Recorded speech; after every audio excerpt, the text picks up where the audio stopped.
The stars looked different from the bridge of the horizon's promise. Captain Jiho stood at the window, watching the Valthrine homeworld grow larger on the screen. He had been to many alien planets before, but this time felt different. This time he was not going as a soldier or an explorer. He was going because someone was dying. The message had come 3 days ago. Queen Arethava of the Valthrine Empire was requesting his presence. Not humanity's help, not Earth's government, just him. Jiho did not understand why, but orders were orders. Earth Command told him to go and listen to what the Queen wanted. Mireille walked up beside him. She was the ship's medical officer, smart and careful with her words. "Are you nervous?" she asked. Jiho shook his head. "I don't know what to feel." "Why would an alien queen ask for me specifically?" "Maybe she heard about your work," Mireille suggested. "You saved that colony on Titan. You negotiated peace with the Rothers. You have a reputation for being fair. Or maybe she's dying and desperate," Jiho said quietly. The ship shook slightly as they entered the planet's atmosphere. Do-hyun, the navigator, called out from his station. "Landing in 10 minutes, Captain. The Royal Palace is sending coordinates now." Jiho took a deep breath. He had faced dangerous situations before. He had been shot at, trapped in failing ships and nearly frozen on ice moons. But somehow meeting a dying queen made him more nervous than any of those things. The planet below was beautiful. Purple ocean stretched across the surface, and the cities glowed with soft blue light. The Valthrine were an old species, much older than humans. They had built an empire across 12 star systems when Earth was still learning to make fire. Now that empire was falling apart. The Cascade Plague had started 2 years ago. It attacked Valthrine genetics, breaking down their cells from the inside. No medicine worked. No cure could be found. Thousands died every day. Soon there would be no Valthrine left at all. The ship landed in a courtyard made of smooth black stone. Guards waited outside, tall and elegant in silver armor. They did not look friendly, but they did not point weapons either. Jiho, Mireille, and Do-hyun walked down the ramp together. A Valthrine woman approached them. She wore robes of deep red and carried herself with authority. "I am Kether, priestess to the Queen. Follow me, please. Her Majesty is waiting." They walked through corridors that seemed to be carved from crystal. Light moved through the walls like living water. Jiho had read about Valthrine architecture, but seeing it in person was different. Everything felt ancient and beautiful and sad. Kether stopped at a large door. "The Queen is very ill," she said. "Please be respectful of her condition.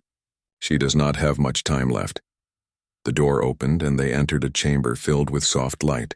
In the center, on a platform surrounded by medical equipment, lay Queen Arethava. Jiho had seen pictures, but they had not prepared him for meeting her in person. She was tall, even lying down, with skin that shimmered like moonlight. Her eyes were large and golden, and they fixed on him immediately. Despite the tubes and machines keeping her alive, she looked regal. "Captain Jiho," she said. Her voice was weak but clear. "Thank you for coming." Jiho bowed slightly, unsure of the proper Valthrine greeting. "Your Majesty, I came as soon as I received your message. Please sit." She gestured to chairs near her platform. "I do not have the strength for long formalities. I must speak plainly." They sat. Mireille immediately began scanning the medical equipment with professional interest. Do-hyun stayed quiet, watching everything carefully. "I am dying," the Queen said. "This is not news to anyone. The Cascade Plague is killing my people, and I will be dead within 3 days. "I'm sorry," Jiho said, and he meant it. "Do not be sorry yet," Arethava replied. "I did not ask you here for pity. I asked you here because I have a proposal. One that might save my species." Jiho leaned forward. "What kind of proposal?" Kether stepped forward, holding a data tablet. "Our scientists have discovered something. The plague attacks our genetic structure because we have lost genetic diversity. Our species has been isolated for too long. We need new biological information to trigger our dormant regenerative abilities. You need genetic material from another species," Mireille said, understanding immediately. "Yes," the Queen confirmed. "We have tested many species. Only humans have the right compatibility. Only human genetics can potentially restart our regenerative systems." "Then take some blood samples," Jiho said. "Take whatever you need for research." "It is not that simple," Kether explained. "The genetic exchange must be complete. It must be willing. It must be bonded through our most sacred ritual." "What ritual?" Jiho asked. The Queen looked at him with those golden eyes. "Marriage," she said. "I need you to marry me, Captain." Just for one night, the room went silent. Jiho stared at her, unsure if he had heard correctly. You want me to marry you? The bonding ritual creates a connection between two beings, the queen explained. It links minds, bodies, genetics. If I bond with a human, your genetic resilience might trigger my regenerative genes. If it works on me, we can replicate the process for my people. If it fails, I die, but I would have died anyway. Why him specifically? Do-hyun asked. Why not ask for volunteers from Earth? Because I researched every human who has had contact with my people, Arethaba said. Captain Jiho has shown compassion, courage, and respect for other species. If I must bond my mind with someone for my final days, I want it to be someone I can trust. Jiho felt overwhelmed. This was not what he had expected. He had come prepared for diplomatic talks, maybe a request for humanitarian aid. Not a marriage proposal from a dying queen. I need time to think, he said. You have until tomorrow morning, the queen replied. After that, my condition will be too advanced. The ritual will not work. She paused, and for a moment she looked vulnerable. I am asking not just as a queen trying to save her people. I am asking as someone who wants to feel connection before the end. Even if it is artificial, even if it is just for one night, Jiho stood up slowly. His mind was racing with questions, concerns, and something else he could not quite name. I will give you my answer tomorrow. As they left the chamber, Jiho could feel the queen's golden eyes watching him. 3 days until she died. One night to decide if he would become part of that ending or possibly part of a new beginning. Jiho could not sleep that night. He lay in his quarters on the ship, staring at the ceiling. The queen's words kept repeating in his mind. Marriage, bonding, connection, 3 days to live. Mireille knocked on his door at dawn. The council wants to talk to you, she said. Earth Command set up a video link. Minutes later, Jiho sat in the communication room, facing a screen filled with serious faces. Admiral Park spoke first. Captain, we have reviewed the Valthrine proposal. This is unprecedented. I know, sir, Jiho replied. We cannot order you to do this, another council member said. This goes beyond military duty. This is personal. Do you think it's real? Jiho asked. Or is this some kind of trap? Mirai stepped forward with her data pad. I analyzed their medical research. The science is sound. Humans and Valthrine have surprising genetic compatibility. A bonding ritual could theoretically trigger regenerative responses in their cells. But, Jiho could hear the hesitation in her voice. But the ritual is permanent, Mirai said carefully. Once you bond with her, you will be connected. You will feel her emotions, sense her thoughts. And when she dies, you will feel that too. The council members looked uncomfortable. Admiral Park cleared his throat. Captain, we cannot make this decision for you. But consider the bigger picture. If this works, it could save an entire species. If it fails, you will carry psychological trauma. Maybe physical trauma too. How long do I have to decide? Jiho asked. She needs your answer this morning, the Admiral said. I'm sorry we cannot give you more time. The call ended. Jiho sat alone in the quiet room. His sister's face came to his mind. Yuna had died 5 years ago from a genetic disease that no one could cure. He remembered holding her hand in the hospital, feeling helpless as she got weaker each day. He remembered her final words, "Don't be sad. You tried everything." But he had not tried everything. There had been experimental treatments, but they were too dangerous, too expensive, too uncertain. He had played it safe, and she had died anyway. Do-Yun found him on the observation deck an hour later. You're thinking about Yuna, aren't you? Jiho nodded. Do-Hyun had been his friend for 10 years. He knew the story. This is different, Do-Hyun said. Yuna was your sister. This queen is a stranger. Is she, though? Jiho asked. I've been reading about her. She saved a human colony 80 years ago. The Valthrine gave them medicine, technology, protection. They did not ask for anything in return. Now they need help, and we are debating whether to give it. Because they are asking you to marry their queen, Do-Hyun pointed out. That is not a small thing. Neither is letting an entire species die when we might be able to help, Jiho countered. His communication device buzzed. A message from the palace, not an official communication. A personal one, from Queen Arethva herself, Captain Jiho, the message read. I know this is difficult. I do not ask lightly, but I want you to understand something. I am not asking you to love me. I'm not asking you to stay forever. I am asking you to give me one moment of connection before I die. One moment where I am not a queen carrying the weight of 12 star systems. One moment where I am just a person who wants to be seen. If the ritual saves my life, then we will face what comes next together. If it does not, then at least I will die knowing what it feels like to be chosen, not just needed. The decision is yours. Whatever you choose, I will not blame you. Jiho read the message 3 times. There was something raw and honest in those words. Something that touched the part of him that still grieved for his sister. The part that wished he had taken the risk when he had the chance. He stood up. I'm going back to the palace. You've made your decision? Do-hyun asked. Yes. They walked together through the morning streets. The city was beautiful but quiet. Valthrine moved slowly, many of them showing signs of illness. The plague was everywhere. Children with weakened limbs, adults with dimming skin. The entire species was fading away. Cather met them at the palace entrance. The queen is waiting in the garden. Follow me.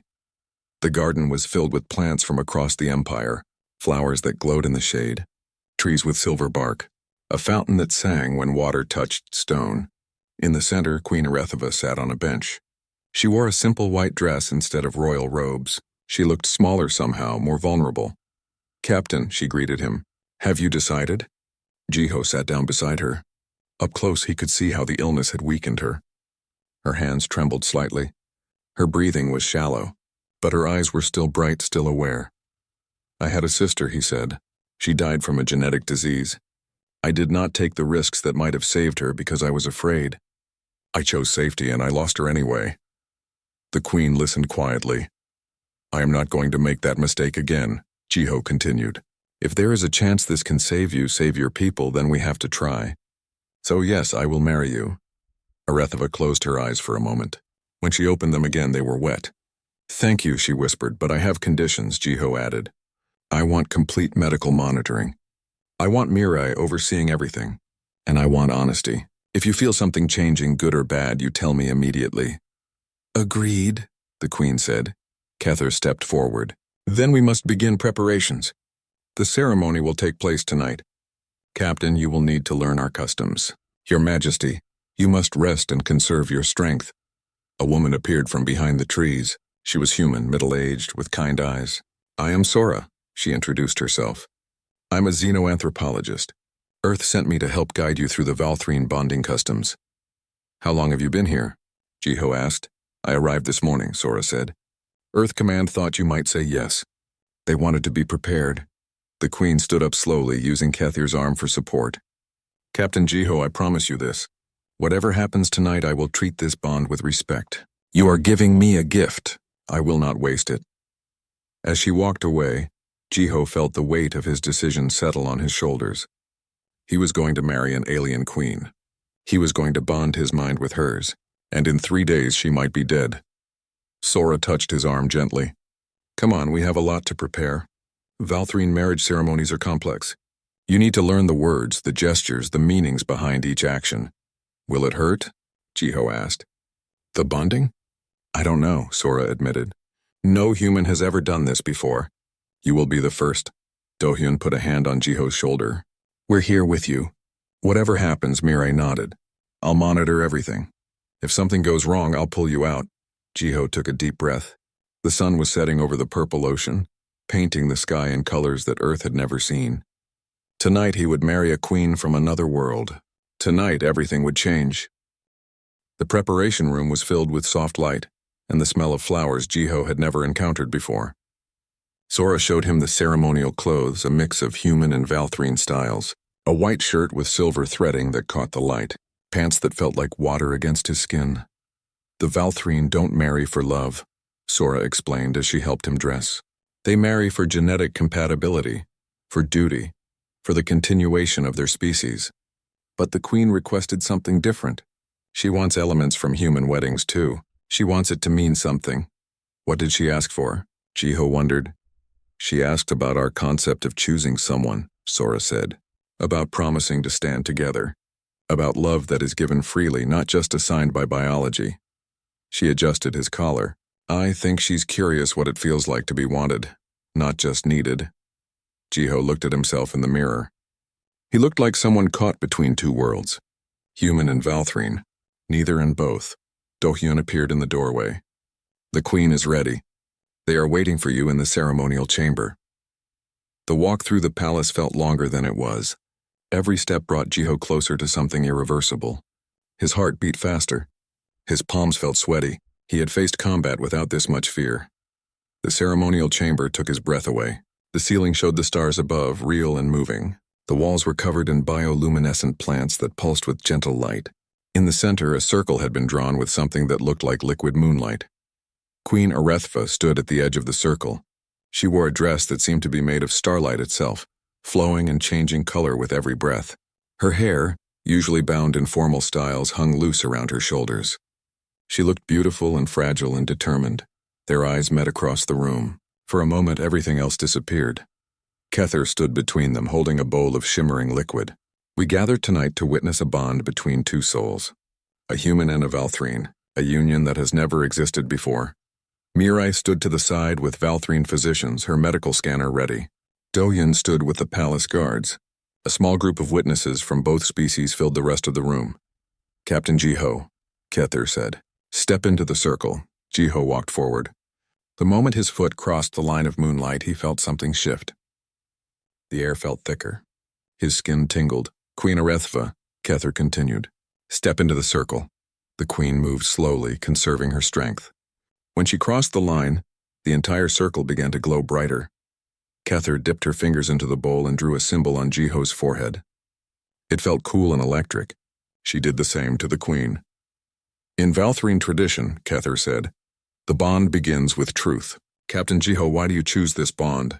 Jiho had practiced this answer with Sora, but now looking at the queen, he found different words.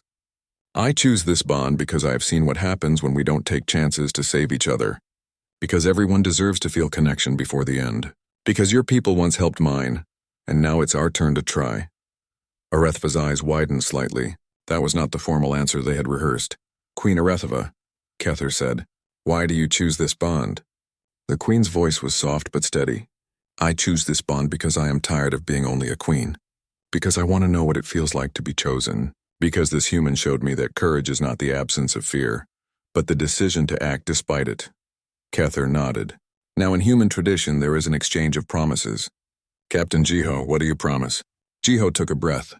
He and the queen had discussed this earlier, writing vows that mixed both cultures. I promise to stand with you in whatever time we have. To share your pain and your hope. To treat this bond with honor, even when it's difficult. To remember that you are not just a queen or a test subject, but a person. A tear ran down Arethva's cheek. She wiped it away quickly. I promise to respect your sacrifice, to be honest about what I feel, to share with you the beauty of my world even as it fades, to remember that you chose this freely, and to honor that choice with every breath I take. Kether raised the bowl. The final step. You must drink from the same vessel. This will begin the bonding process. Once you drink, your minds will begin to merge.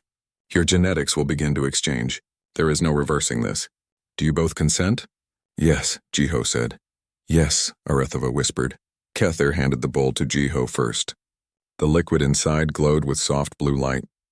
It smelled like rain and something sweet he could not name. He drank. It tasted like electricity and honey and starlight. He handed the bowl to Arethva. She drank, her golden eyes never leaving his face. For a moment, nothing happened.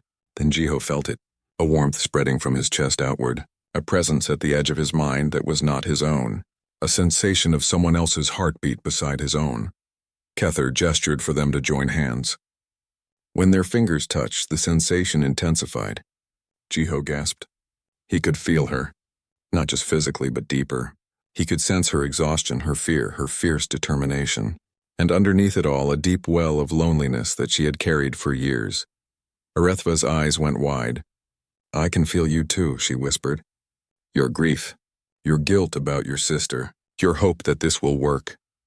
The circle of moonlight around them began to rise, wrapping them in soft luminescence. The bioluminescent plants on the walls pulsed faster, in rhythm with their heartbeats. The bond is forming, Kether announced. They are becoming one. Mirai watched her scanner intently. I'm seeing cellular changes in both of them. Captain's immune response is activating. The Queen's regenerative genes are showing activity. Jiho felt dizzy. The Queen's memories flashed through his mind. her childhood in the palace, her coronation, the first deaths from the plague, the weight of watching her people fade. He saw himself through her eyes too, the captain who showed compassion to species others feared, the man who reminded her that there was still kindness in the universe. "It's too much," Arethva said, her knees weakening. Jiho caught her, holding her upright. "I've got you." The moment he said those words, something shifted in the bond. It stabilized. The overwhelming flood of sensation became a steady stream. They could still feel each other, but it was manageable now. Kether smiled. "The bond accepts you both. Captain Jiho, Queen Arethva, you are now joined. Two souls sharing one connection, two lives intertwined." The witnesses began to make a sound, a Valthrine custom of approval that sounded like wind chimes. The humans clapped softly. Arethva looked up at Jiho. She was still weak, still dying, but something in her eyes had changed. She looked less alone. "Thank you," she whispered, so quiet only he could hear. "Thank you for letting me feel wanted, not just needed." Jiho helped her to a chair that had been prepared at the edge of the circle. Mireille rushed over with her scanner. "The Queen's vital signs are stabilizing," Mireille reported. "Not improving yet, but not declining either." "Captain, how do you feel?" "Like someone else is living in my head," Jiho admitted. "But not in a bad way. Just strange." Arethva laughed weakly. "I feel the same. Your thoughts are very loud." "Sorry," Jiho said, sitting beside her. "Don't be," she replied. "It's nice to have company in here." She touched her temple. "I have been alone in my own mind for so long. This is different." Doyen approached with water. "What happens now?" "Now we wait," Kether said. "The bond will deepen over the next few hours. By morning we will know if the captain's human genetics are helping the Queen's cells regenerate." Sora stepped forward with flowers from Earth. In human weddings there's usually a celebration. Music, dancing, food. "Should we?" "Yes," Arethva said, surprising everyone. "If I only have 3 days left, I want to spend them living. Not just waiting to die," so they celebrated. Valthrine musicians played instruments that sounded like singing crystals. Humans shared food from both worlds. Jiho and Arethva sat together, their hands still joined, feeling each other's presence in a way that was strange and comforting and completely new. As the night went on, Jiho realized something. He had come here expecting to fulfill a duty. He had expected a clinical ritual, a sacrifice for a greater good. But sitting here with the Queen, feeling her mind brush against his, he realized this was something more. Something neither of them had anticipated. This was a real connection, and that scared him more than anything else. Jiho woke up to 2 heartbeats, his own steady and familiar, and another weaker but persistent, Arethva's. He could feel her even though she was in another room. He knew she was awake. He knew she was in pain. He got dressed quickly and found her in the garden sitting by the singing fountain. The morning sun made her skin shimmer, but he could see the exhaustion in her posture. "You felt me wake up," she said without turning around. It was not a question. "Yes," Jiho sat beside her. "Does it bother you? Me feeling everything?" "No," she said honestly. "It's strange, but not bad. I've been a queen since I was young. I've always had to hide what I really feel. Now I can't hide anything from you. It's frightening and freeing at the same time." Through the bond, Jiho sensed what she meant. Years of holding herself together. Years of being strong for her people while breaking inside. He reached over and took her hand, not because he had to, but because he wanted to offer comfort. "Thank you," she whispered, squeezing his fingers. Mireille appeared on the garden path, her scanner in hand. "Good morning. Sorry to interrupt, but I need to run some tests." The test took an hour. Mireille drew blood, ran scans, checked cellular activity. Arethva sat patiently through all of it, though Jiho could feel her growing tired. Finally, Mireille looked up from her data pad, her expression cautious. "There's good news and complicated news. The good news is that your cells are responding, Your Majesty. The captain's human immune system is crossing the bond and attacking the plague." "That's amazing," Jiho said. "The complicated news," Mireille continued, "is that it's not fast enough. The plague is too advanced. At this rate you might gain a few extra weeks, but not a full recovery." The hope that had been building in Jiho's chest deflated. He felt Arethva's disappointment through the bond, sharp and bitter. "So we failed," the Queen said quietly. "Not necessarily," Mireille said. "I've been studying the bond all night. There's something interesting happening." The genetic exchange is limited right now, because the bond is still forming. But if we could intensify it, create a direct genetic transfusion, your cells might regenerate completely. How do we do that? Jiho asked. Mirai hesitated. It would require a medical procedure, a direct transfer of genetic material from the captain's cells into yours. It's risky, very risky. Risky for me or for the captain? Arethava asked. For the captain, Mirai admitted. There's a 40% chance it could kill him. A 60% chance of permanent neurological damage. The bond would intensify beyond anything we've seen. You would be completely connected, feeling everything the other feels all the time. Jiho felt Arethva's immediate rejection of the idea through the bond. No, she said firmly. Absolutely not. I won't risk his life. It's my life to risk, Jiho countered. This is exactly what I didn't want. Arethva stood up, angry now. I asked for one night, one ceremony to trigger a healing response. I didn't ask for you to die for me. And I didn't agree to this bond just to watch you die when there's still a chance to save you. Jiho argued. They stared at each other. Through the bond, Jiho could feel her fear. Not fear of dying, but fear of being responsible for his death. Of being the queen who killed a human trying to save her. Let me think about it, Arethva finally said. Please, just give me time to think. She walked away, leaving Jiho alone with Mirai in the garden. You can't do the procedure without her consent, Mirai said gently. This isn't just your decision anymore. I know, Jiho said. But what if the situation was reversed? What if she could save me by taking a risk? Would you expect her to just let me die? Mirai didn't answer. She didn't have to. The day passed slowly. Arethva stayed in her chambers, and Jiho respected her need for space even though he could feel her turmoil through the bond. Dohyun kept him company, playing old Earth card games to distract him. She cares about you, Dohyun observed. That's why she's so scared. We barely know each other, Jiho said. You're bonded, Dohyun pointed out. You know each other in ways most people never will. You've seen her memories. She's seen yours. That's more intimate than years of normal friendship. He was right. Through the bond, Jiho had seen Arethava's entire life. Her loneliness as a child queen. Her love for her people. Her guilt about not finding a cure. He had seen her kindness too. The way she personally visited sick children in hospitals. The way she cried alone when no one was watching. That evening, a servant brought a message. The queen requested his presence for dinner. Private, just the two of them. Jiho found her on a balcony overlooking the purple ocean. A small table had been set with food from both their worlds. She wore a simple dress and her hair was down again. She looked less like a queen and more like just Arethva. Thank you for coming, she said. Of course. Jiho sat across from her. They ate in comfortable silence for a while. Through the bond, Jiho could feel her gathering courage to say something difficult. I've been thinking about your sister, Arethva finally said.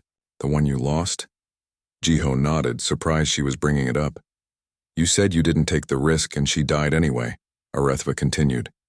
That guilt has been with you for 5 years. I can feel it. Yes, Jiho admitted. I don't want to become another regret for you, she said softly, but I also don't want to be the reason you die. How do I choose between those two things? Jiho put down his fork.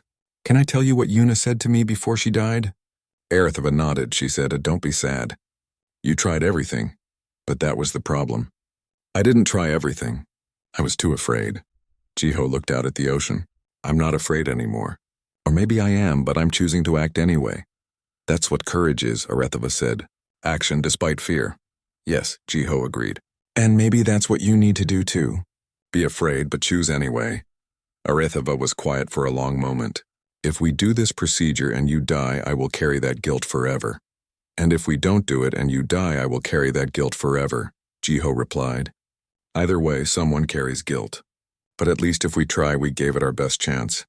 Through the bond, he felt her walls coming down, her fear giving way to acceptance. You're very stubborn, she said, but there was warmth in her voice. So are you, Jiho smiled. Arethva stood and walked to the balcony edge. The wind played with her hair. I've been a queen my entire life. I've made decisions that affected billions of people. I've sent soldiers to war. I've signed treaties and ended conflicts. But this, she turned to look at him. This is the hardest decision I've ever had to make. Jiho stood beside her. Then don't make it alone. We're bonded now. We decide together. She looked at him with those golden eyes. Together? Together, he confirmed. They stood in silence, both feeling the weight of the decision through their shared connection. Finally, HFY took a deep breath. All right, she said. We do the procedure. But if something goes wrong, if you're in too much danger, Mirai pulls you out immediately. That's my condition. Agreed, Jiho said. They called Mirai that night. She looked worried but unsurprised. I'll need 12 hours to prepare. The procedure should happen tomorrow evening. As they prepared to leave the balcony, HFY touched Jiho's arm. Why are you doing this, really? Not the noble reasons, not the duty. What's the real reason? Jiho thought about it. Through the bond, he knew he couldn't lie even if he wanted to. Because in the 2 days I've known you, I've seen someone who carries impossible weight with grace. Someone who cares more about others than herself. Someone who deserves to live. And maybe because I want to know what happens next. If you survive, what will we become? I'm curious about that. HFY smiled, the first real smile he'd seen from her. I'm curious too. That night, Jiho lay awake feeling her presence in his mind. Feeling her fear and hope tangled together. Tomorrow they would risk everything. Tomorrow one or both of them might die. But tonight, for the first time since her diagnosis, Queen HFY fell asleep without feeling completely alone. And for the first time since his sister's death, Jiho felt like he was doing something that mattered. Tomorrow would bring answers. Tonight brought peace. The medical chamber felt cold despite the warm light.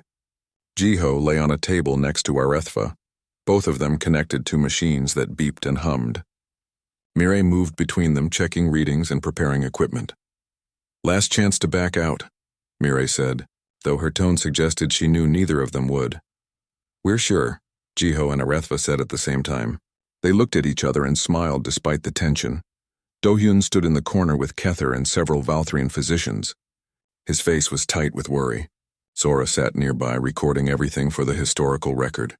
Here's what will happen, Mirai explained. I'm going to create a direct connection between your genetic structures. Captain, your cells will essentially flood into the Queen's system. Your immune response will attack the plague directly, but the bond will intensify. You'll share not just emotions and surface thoughts, but everything. Memories, sensations, pain. You'll essentially become one consciousness in two bodies. For how long? HFY asked. If it works, the intensity will fade after a few hours, Mirai said. You'll always be connected, but it will become manageable. If it doesn't work, she trailed off. If it doesn't work, I die, Jiho finished for her. Or suffer permanent brain damage, Mirai added quietly. Your mind might not be able to handle the merger. Through the bond, Jiho felt HFY's spike of fear. He reached over and took her hand. Hey, whatever happens, we face it together. That was the promise, remember? She squeezed his hand. Together. Mirai attached more sensors to both of them. I'm going to sedate you both partially. Not enough to knock you out, but enough to dull the initial shock. Ready? They nodded. Mirai pressed something on her pad, and Jiho felt warmth spreading through his veins. The room grew softer, dreamlike. Beginning the procedure now, Mirai announced. At first, nothing changed. Then Jiho felt it, a pulling sensation like something was being drawn out of his chest. The bond, which had been a gentle presence in his mind, suddenly roared to life. It went from a stream to a flood. HFY gasped. I feel you, everything, your childhood, your academy training, your first command, your sister's death. It's all here. I see yours too, Jiho said, his voice distant. Your coronation at 16. The weight of the crown. The first time you saw someone die from the plague. Your guilt. Your loneliness. Their memories crashed together like waves. Jiho was in two places at once. He was a human boy learning to ride a bicycle and a Valthrian princess learning statecraft. He was celebrating his graduation and mourning at a state funeral. He was comforting his dying sister and desperately searching for a cure for his people. It's too much, HFY said, tears streaming down her face. Jiho, it's too much. Stay with me, Jiho said through gritted teeth. Remember why we're doing this. Mirai's voice cut through the chaos. Immune response is crossing over. The captain's cells are attacking the plague. Queen's regenerative genes are activating. But the neural connection is overloading. I'm seeing dangerous spike in both of your brain activities. Don't stop, Jiho managed to say. Keep going. The pain came next. Not physical pain, but something deeper. The pain of every loss Arethava had experienced. The pain of every difficult decision. The pain of watching her species slowly die. It crashed into Jiho like a tsunami and he cried out. But then something unexpected happened. Arethava's presence wrapped around his pain. She took some of it, shared the burden, and he did the same for her. The memories that had been overwhelming became manageable when split between them. "I've got you," Arethava whispered. "I've got you too," Jiho replied. They were not two separate people anymore. They were something new. Two souls fully merged, experiencing everything together. Jiho felt the plague in Arethva's cells, and he felt his immune system attacking it. He felt the regeneration beginning, slow at first, then faster. Through their shared consciousness, they understood something profound. They were not just healing her body. They were healing something deeper. All the loneliness Arethava had carried. All the guilt Jiho had held on to. It was flowing between them, being shared, being reduced by being carried together. "Captain's vitals are dropping," someone said. "Dohyun, maybe." The voice seemed far away. "The Queen's regeneration is accelerating," someone else said. "But she's pulling too much from him." Arethava felt it too. She was taking too much of Jiho's life force. Her cells were healing, but at the cost of his. "No," she said firmly. Through the bond, she pushed back. She refused to take more. "Not like this. Not if it kills you." But Jiho pushed right back. "Yes, like this. This is what we agreed to." They struggled against each other through the bond. Her trying to protect him trying to save her. Two stubborn people locked in a battle of wills inside a shared consciousness. "Both of you stop fighting each other," Mirai commanded. "You're making it worse. You need to work together, not against each other." Her words cut through their struggle. They were fighting, but they were on the same side.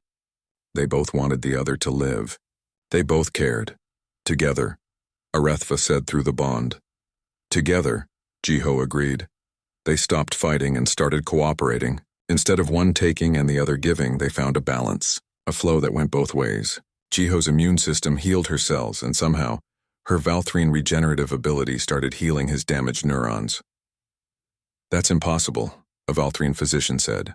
"Humans don't have regenerative abilities." "They do now," Mirai said, wonder in her voice. "The bond is creating something new, a hybrid genetic structure that combines the best of both species." The pain faded. The overwhelming flood of memories settled into something manageable. Jiho and Arethava remained deeply connected, but they could tell where one ended and the other began again. "Vital signs stabilizing for both of them," Mirai announced. "The Queen's plague markers are dropping rapidly. The Captain's neural damage is repairing itself. I think it's working." Jiho opened his eyes. The ceiling came into focus. He turned his head and saw Arethva looking at him. Her skin was brighter. Her eyes were clearer. She looked stronger. "Hi," she said softly. "Hi," he replied. Through the bond, they didn't need words. They could feel what the other felt. Relief, wonder, gratitude, and something else. Something neither wanted to name yet, but both recognized. "How do you feel?" Mirai asked, scanning them both. "Like I've been taken apart and put back together," Jiho said. "Like I can breathe for the first time in years." Arethava added. "Your cellular regeneration is at 90%, Mirai told the Queen. "The plague is almost gone. Captain, your neural pathways are fully healed. Better than healed, actually. You have regenerative structures that weren't there before." "So we're both changed," Jiho said. "Permanently," Mirai confirmed. "Your genetic codes have merged in ways I've never seen. You're still human and Valthrine respectively, but you're also something new." Dohyun rushed over. "You scared us. Your vitals crashed for a moment there." "Sorry," Jiho said. "We were being stubborn." Kether approached Arethva with tears in her eyes. "Your Majesty, you're healing." The bond worked. "It did," Arethva agreed. She sat up slowly, testing her strength. For the first time in months, she didn't feel pain, didn't feel weak. She felt alive. But then Mirai's expression changed.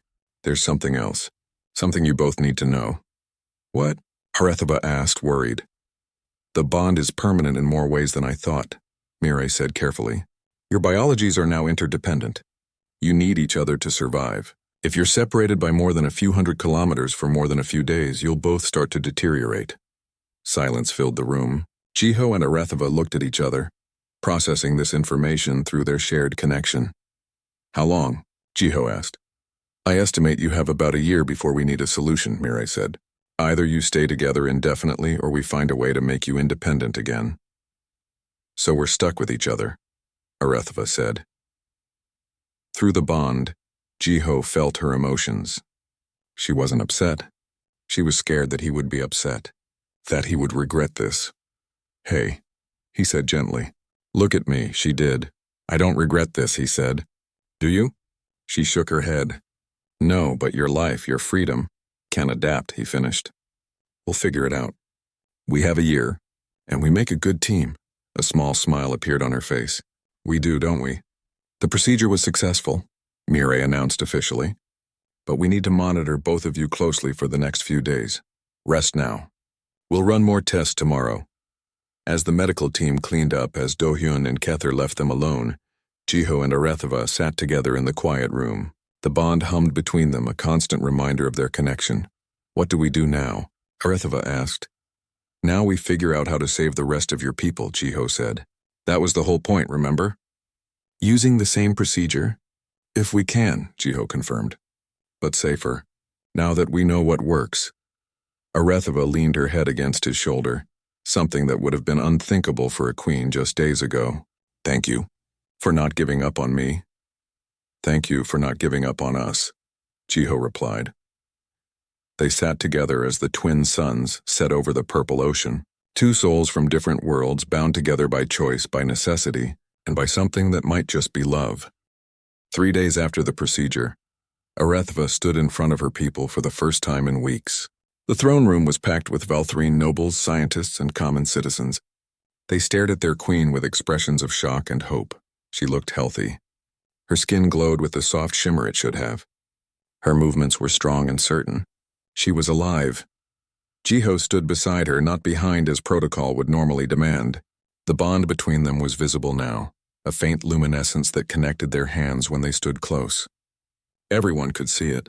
Everyone knew what it meant. My people, Arethva's voice rang clear through the hall. I stand before you healed. The cascade plague that should have killed me is gone, and I owe my life to Captain Jiho of Earth and to the bond we share. Murmurs rippled through the crowd. Not all of them sounded happy. The procedure that saved me can save you too, Arethva continued. We can replicate the bonding process. We can combine human and Valthrine genetics to trigger regeneration. But it requires volunteers from Earth, humans willing to form temporary bonds with our sick. A noble in the front row stood up. His name was Torvan, and Jiho had learned to dislike him through Arethva's memories.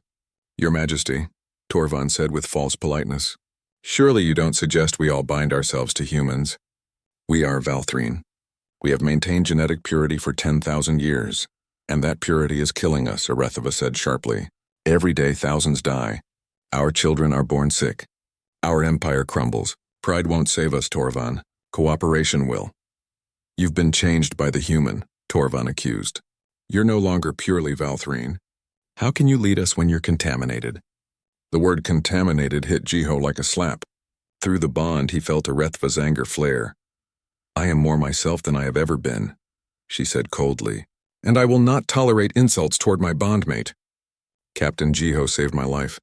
He saved all of you because now we have a cure. If you can't see that, you're blind. Torvan's face twisted. We'll see what the council thinks about this human influence. He stormed out, taking several nobles with him. The remaining crowd looked uncertain. Kether stepped forward. Your Majesty, perhaps a demonstration? If people could see the science behind the cure? Good idea. Mirai spoke up from where she stood with the Valthrine physicians. We've been working on a modified version of the bonding ritual. Safer, more controlled, temporary. We need volunteers to test it. An elderly Valthrine woman raised her hand. I'll volunteer. I have nothing to lose. The plague is taking me anyway. I'll volunteer too, said a young male. For my sister. She's only 5 years old, more hands went up. Within minutes they had 20 Valthrine volunteers. And we need human volunteers, Jiho added. I'm sending word to Earth, but the process works better if the humans come willingly, understanding what they're signing up for. The meeting ended with mixed reactions. Some Valthrine were hopeful. Others were suspicious. And Torvan's faction was openly hostile. That night, Jiho stood on the balcony of the room he now shared with Arethva. The word contaminated still bothered him, though he tried not to let it show through the bond. I can feel your worry, Arethva said, joining him. She handed him a cup of warm drink, something between tea and starlight. Some of your people hate me, Jiho said. Hate what we did. Some people fear change, Arethva replied. They're dying, but they'd rather die pure than live changed. I don't understand it, but I can't force them to accept help. What if Torvan is right? Jiho asked. What if I changed you in ways that aren't good? Arethva took his face in her hands, making him look at her. You want to know what you changed? Before you, I was a queen who carried every burden alone. I smiled for my people while breaking inside. I was so lonely I could barely breathe now. She touched the luminescent bond between them. Now I'm still a queen, but I'm not alone. I have someone who understands me completely, who shares my burdens, who makes me laugh even when things are terrible. You didn't contaminate me, Jiho. You completed me. Through the bond, he felt the truth of her words, the depth of her feelings for him. It was overwhelming and beautiful. I feel the same, he admitted. This bond, this connection, it's the most real thing I've ever experienced. They stood together in comfortable silence until Do-hyun's voice interrupted. Captain, urgent message from Earth. The hologram showed Admiral Park and the Earth Council. They looked serious. Captain Jiho, the Admiral began. We've received your report about the cure. The Council has debated for hours. We're willing to send volunteers, but we have conditions. What conditions? Jiho asked. First, we need complete medical data. We won't risk our people without understanding the process fully. Second, the bonds must be temporary. We can't have thousands of humans permanently connected to Valthrine. Third, you need to return to Earth. That last part made Jiho's heart sink. Sir, I can't. The Queen and I are biologically linked. We can't be separated. We know, another council member said. That's why she needs to come with you. You'll both return to Earth, establish a joint medical facility there, and coordinate the cure program from our planet. Arethva stepped forward. You're asking me to leave my homeworld while my people are dying? We're asking for equal partnership, the Admiral said. You want our humans to come here? Then you show good faith by coming to us first. Prove this alliance is real. Jiho and Arethva looked at each other, communicating through the bond faster than words. It was a test. Earth wanted to see if the Valthrine were serious about cooperation or just using humans as tools. I'll come, Arethva decided, but I want to bring our best physicians. This needs to be a true collaboration. Agreed, the Admiral said. You have 1 week to prepare. We're sending a diplomatic vessel. The call ended. Arethva sat down heavily. I've never left this planet. Never even considered it. It'll be okay, Jiho assured her. Earth is beautiful. Different, but beautiful. The next few days were chaotic. Arethva had to address the council, explain her decision, and appoint temporary leadership. Torvan opposed her at every turn, calling her weak for leaving. You're abandoning your people, he declared in the council chamber. I'm saving them, Arethva shot back. This alliance with Earth is our only hope. If I have to go there personally to make it work, then that's what a queen does. Meanwhile, Mireille worked with Valthrine scientists to perfect the temporary bonding procedure. They tested it on the volunteers with human medical personnel who had arrived early. The results were promising. Not perfect, but promising. One night, Jiho found Arethva in the archive looking at images of her planet. Second thoughts? He asked gently. Memories, she corrected. I'm memorizing everything so I can carry it with me. She showed him an image of a valley filled with flowers that bloomed only once every 10 years. I saw this as a child. My father took me there before he died. Jiho sat beside her. Tell me about him, she did. Through words and through the bond, she shared her memories. Her father had been a kind king, wise and patient. He had taught her that leadership was about service, not power. He had died when she was 15, leaving her alone too young. He would have liked you, Arethva said. He believed different species should work together, not compete. I wish I could have met him, Jiho said. In a way you have, she touched his chest. Through my memories. That's the gift of this bond. Everyone I've loved, you know them now too. The day of departure came too quickly. The Earth vessel, the Horizon's Light, landed in the palace courtyard. Hundreds of Valthrine gathered to see their queen leave. Some cried, some protested. Some stood silent. Arethva addressed them one last time. I go to Earth not as a prisoner, but as a partner. I go to ensure our people receive the cure fairly. I go because a queen serves her people. Wherever that service takes her, I will return, and when I do, I will bring hope with me. As she walked toward the ship, Torvin blocked her path. You're making a mistake, he said quietly. This human has weakened you. This human saved me, Arethva replied. And he's saving our species. Move aside, Torvin. He didn't move. Jiho stepped forward, ready to intervene, but Arethva raised a hand. I am still your queen, she said, her voice hard. And I gave you an order. Move. Torvin finally stepped aside, but his eyes promised this wasn't over. On the ship, Arethva stood at the window, watching her planet grow smaller. Jiho stood beside her, their hands joined, the bond glowing softly between them. Scared? He asked. Terrified, she admitted, but also excited. I've spent my whole life on one planet ruling one empire. Now I get to see another world, experience another culture. It's terrifying and thrilling. Do-hyun joined them, setting course for Earth. Journey will take 3 weeks. 3 weeks in space, Arethva mused. What do humans do for 3 weeks on a ship? We play cards, read books, watch old movies, and go slowly crazy, Do-hyun said with a grin. Sounds perfect, Arethva said, and through the bond, Jiho felt her genuine interest in experiencing normal human life. Miri appeared with a medical scanner. Daily checkup time. How are you both feeling?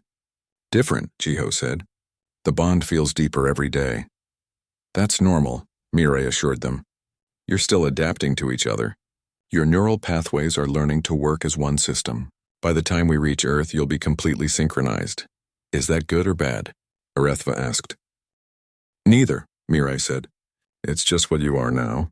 2 beings, 1 bond, something. Earth looked like a blue jewel hanging in the darkness of space. Arethva pressed her hand against the window, staring at the planet that would be her new home. Through the bond, Jiho felt her wonder mixed with nervousness. It's beautiful, she whispered. Wait until you see it up close, Jiho said. The oceans, the forests, the cities. It's nothing like your world, but it has its own magic. The ship descended toward Geneva, where a joint Earth-Valthrine medical facility had been prepared. Thousands of people waited below. Some held signs welcoming the alien queen. Others protested human-alien bonding. The world was divided about what was happening. Admiral Park met them at the landing pad with a full honor guard. Your Majesty, Captain Jiho, welcome to Earth. Arethva stepped onto Earth soil for the first time. Her legs wobbled slightly. The gravity was different, the air smelled different, everything felt foreign.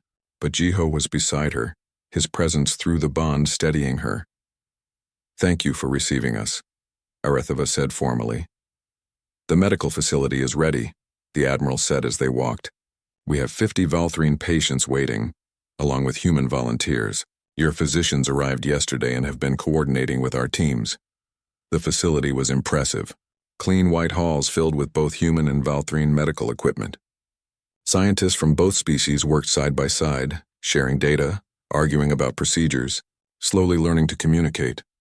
Mireille had arrived ahead of them and had already established herself as the lead coordinator. Good, you're here. We have our first scheduled bonding in 2 hours. A Valthrine teenager with advanced plague symptoms and a human volunteer named Hajun. He's a medical student, 23 years old, fully briefed on the risks. I want to meet him first, Arethva said, and the patient too. They found Hajun in a preparation room, nervous but determined. He was young with kind eyes and steady hands, Your Majesty. He bowed awkwardly. Captain, I'm honored to help. Why did you volunteer? Arethva asked directly. Hajun thought for a moment.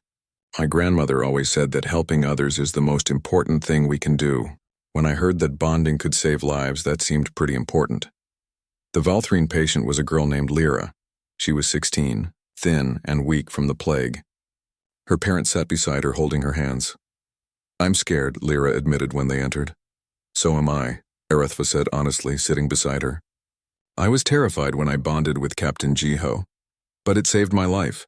And now I get to help save yours, and does it hurt? Lyra asked. It's intense, Arethva said. You'll feel everything the human feels, and they'll feel everything you feel. It's overwhelming at first, but it's also beautiful. You won't be alone in your pain anymore. Lyra looked at Hajun. You'll really share this with me? A stranger?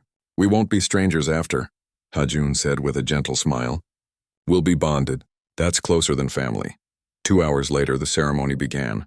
It was simpler than the one Jiho and Arethva had experienced, modified for efficiency and safety. but the core was the same. A ritual of connection, a choosing to share life. When Haijun and Lyra drank from the bonding cup, the luminescence appeared between them. Lyra gasped as Haijun's human immune system began attacking her plague. Haijun steadied her, whispering encouragement. "It's working," Mirai announced after an hour. "Lyra's plague markers are dropping.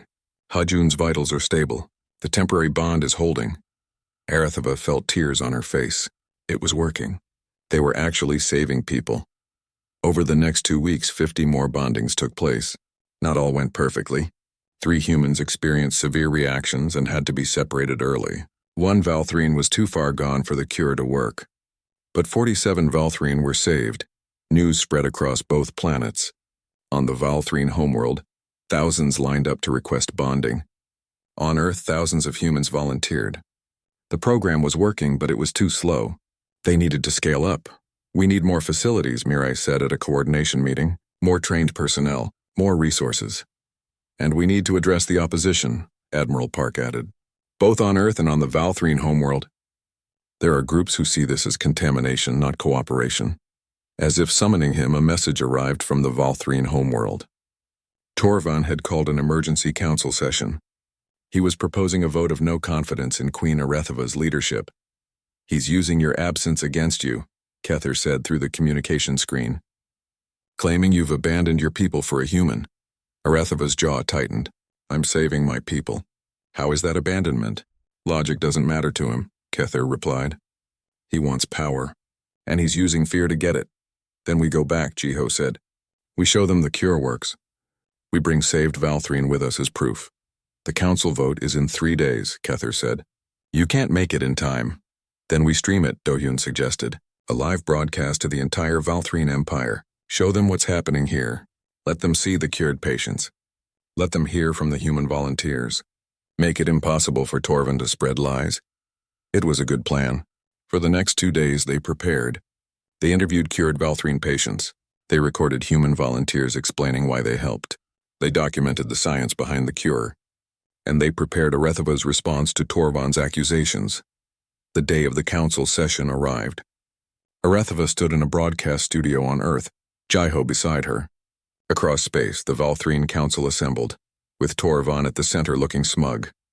"The council recognizes Torvan," the speaker announced. Torvan stood. "Esteemed council, we are here because our queen has failed us. She fled to Earth, bonding herself to a human, contaminating her Valthrine genetics. She hides on another planet while we die. I propose we remove her from power and appoint new leadership. Leadership that puts Valthrine first." Murmurs of agreement from his faction. But Kether stood up.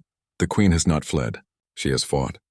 She has found a cure for the plague that none of us could find, and she sacrificed her own genetic purity to test it first. That is not failure. That is courage. Where is this cure?" Torvan demanded. "We see no evidence." "Then look." Arethva's voice rang out from the screens positioned around the chamber. Her image appeared broadcasting from Earth. "Look at what we've achieved."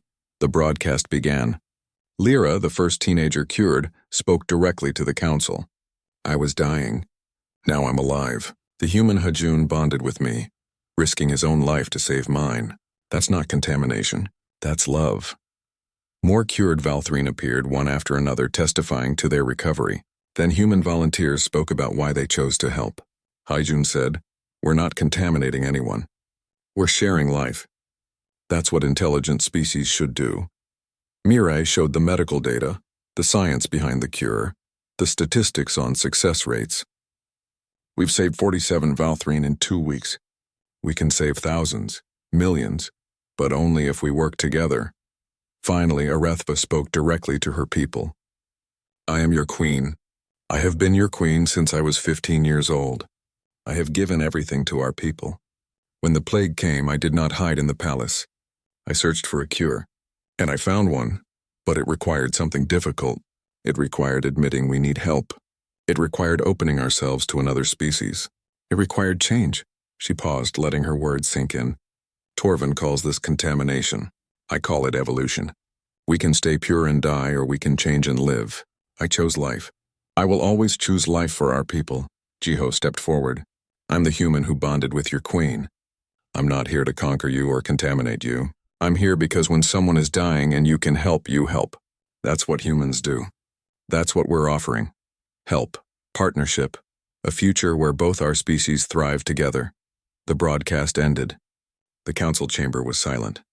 Even Torvon seemed unsure what to say. Council members, the speaker announced. The vote is called. All in favor of removing Queen Arethava from power, show your support. Torvon and his faction raised their hands. 20 votes. All opposed? The rest of the council raised their hands. 43 votes. The motion fails, the speaker declared. Queen Arethava retains her authority. Furthermore, this council officially approves the Human-Valthrine Medical Partnership. Facilities will be built on both planets. Resources will be shared. The cure will be distributed to all who need it. Through the bond, Jiho felt Arethva's relief and triumph. They had won, but Torvon was not finished. This council may support you, he said, looking directly at the camera. But the people will decide. We'll see how many Valthrine are willing to contaminate themselves for this cure. The broadcast ended. Arethva sank into a chair, exhausted. He won't stop.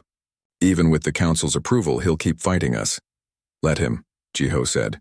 We have something he doesn't. What's that? Proof that works. Every Valthrine we save is evidence that we're right. Eventually, the evidence will be overwhelming. He was correct.